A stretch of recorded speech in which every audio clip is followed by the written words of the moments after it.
Hello everyone and welcome back to Destiny. Today we have a small update from Bungie in regards to their next step in their summer-long journey to reveal Destiny 2. In just over a week, Bungie will be heading to Los Angeles for E3, and in addition to that, the game will yet again be playable, but this time to the masses that attend the show. So let's jump in and talk about what we can expect to see from Bungie during E3.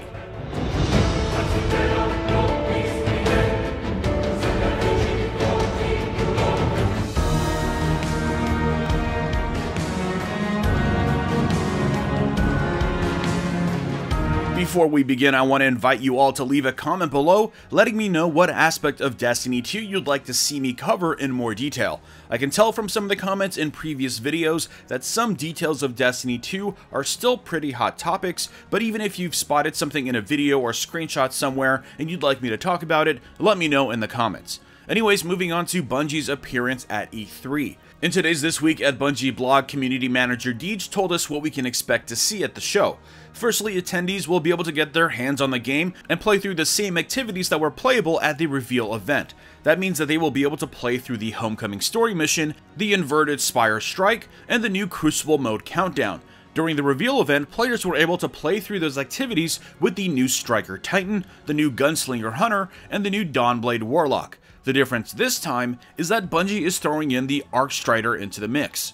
And the Arcstrider, of course, is the new redesigned Blade Dancer for the Hunter, just like the Dawnblade was to the Sunsinger for the Warlock. We have yet to really see this new subclass in gameplay, except for their demo of Homecoming as another member of the Fire Team, and of course we saw it quite a bit during the rest of the reveal in the Vidoc segments. But we have really yet to get a true idea of the Arcstrider's melee and grenade abilities, except for a quick clip in the video put out by Game Informer where we caught a glimpse of the UI for the Arcstrider. First, we can see what looks like the return of skip grenades and what looks like a brand new melee ability. And then of course we have the new dodge class ability next to that. The thing I'm looking forward to seeing the most is the Arcstrider Super, which I don't think we know the name of yet. We know the Dawnblade Super is called Daybreak from the footage we saw in the capture event, so hopefully someone playing at the event will think to check the subclass tree for the Arcstrider so we can see all the perks that make up that subclass.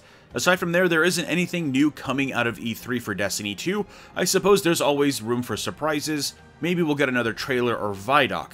I think it's in Bungie's best interest to keep us as hyped as possible throughout the summer, and I'm not sure just seeing the Arcstrider in action is enough to hold us over until the beta, especially if the rumored date for the beta, being July 17th, ends up being true. If not at E3, I hope Bungie has lined up a few reveal events throughout the summer. What I would love to see is some kind of schedule, even a loose one, just outlining where we can expect to see certain things. I think that would help quell a lot of anxiety or doubt that people may have about other features coming to the game, but we'll have to just wait and see.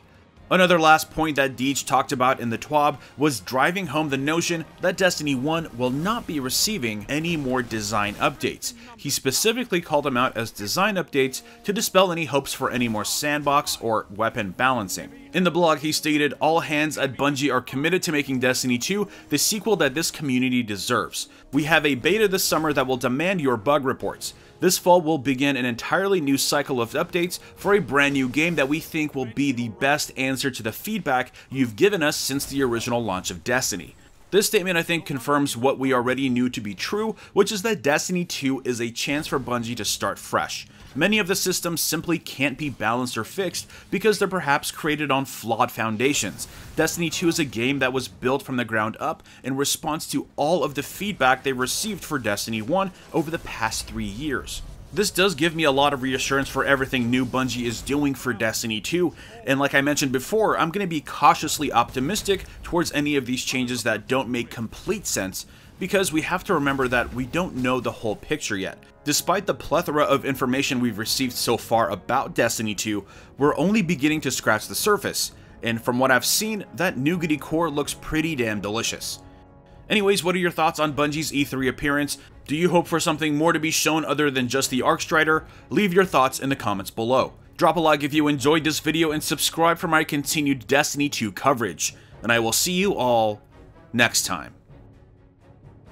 First off, every game mode is going to be 4v4. This does imply that that includes the removal of things like Rumble, and it also does infer that every Crucible map for Destiny 2 will be focused on smaller teams, so no bigger maps like Bastion and First Light.